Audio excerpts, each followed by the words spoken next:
Season 2! Season 2! Yes! Yes! Yes! Yes! Woo! Woo! Come on, let's go! Season 2, yeah! Ah, yes, that moment right there is by far one of my most fondest moments of 2016. What's up, everyone? It's your boy Infrar-Ed.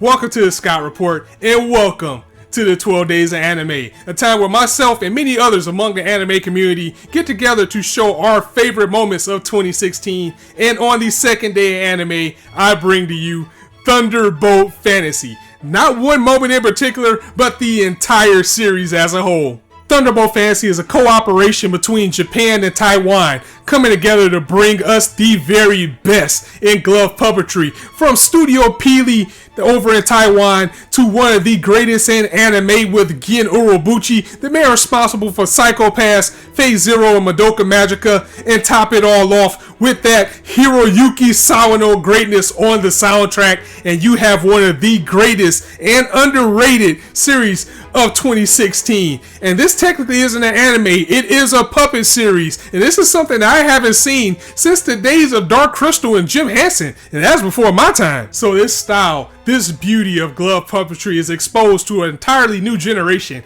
and we know that Urobuchi can bring it when it comes to action and gore, and he really does, because these puppets get utterly dismantled. I mean, puppet lives matter. Oh my god, I was looking sometimes like, oh my god, the carnage, what is going on here? But it is so much more than that, because you add the grace of these puppets, you add that pulse pounding, that elegant soundtrack from Sawano.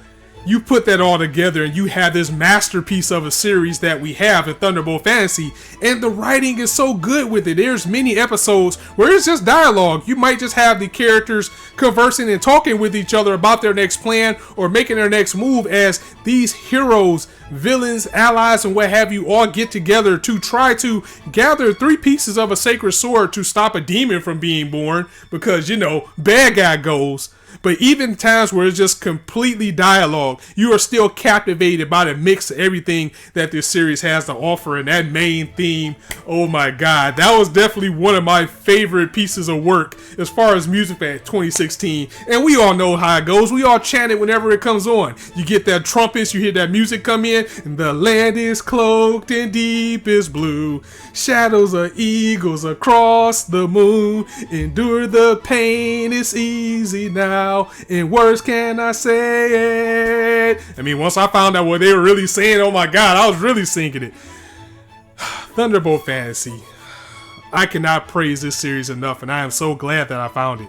But the real star of the series is the puppets themselves, because even though they are lifeless in face, they are everything but on that screen, because the class, grace, and elegance that are displayed from these things, whether they're just doing regular things like moving to where they're in action and in gore and getting perished and dismantled, everything is just so eye-catching, and they are so elegant. I cannot commend these puppets enough. I really want one for myself until I heard that they're like ungodly expensive. But either way, it is just the little things that go into this series that makes the environment around it so much better. Just the little things that you wouldn't think to look at in some other lights, like how the splashing of the water as they're going through, to see mud and dirt and things on their clothing, to see blood shooting out when they do get dismantled, to the emotion that you feel with the voice acting that they have for them and when they're doing their techniques, to the lights glancing on blades and the clashing and the clanging that we hear.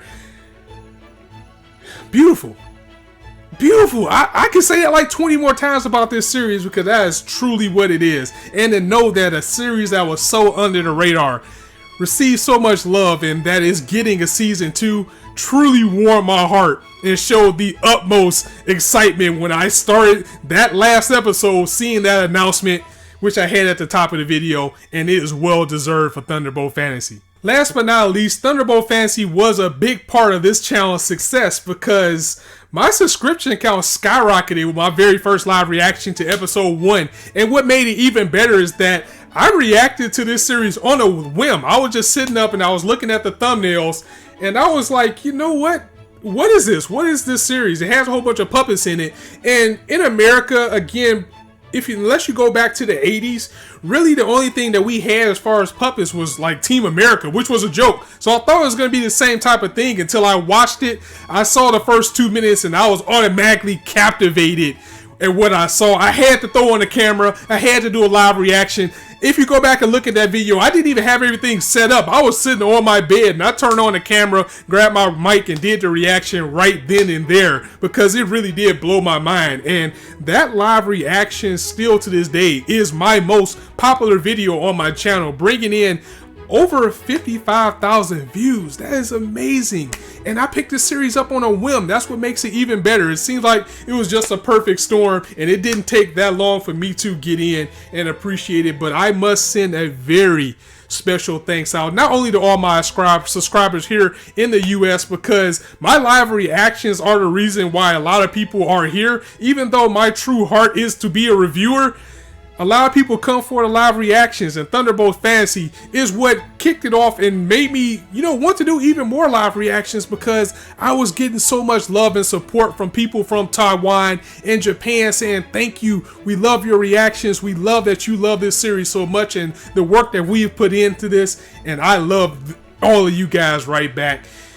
It still amazes me. I will always remain humble. I mean, when somebody like next door to me or a coworker says, hey, I really liked your video, I loved your work, I still get happy to know that someone overseas is watching my content and they love it as much as you guys have. It truly does warm my heart. Again, just like the Boku no Hero Academia video, which was day one, this is kind of a personal video because Thunderbolt Fantasy, every time I stepped in front of this camera, it brought a smile on my face, and I loved having this reaction. I love seeing people love my reaction, and I just want to once again send a special thank you out to everybody who came aboard because of Thunderbolt Fantasy, and to know that it's getting to season 2.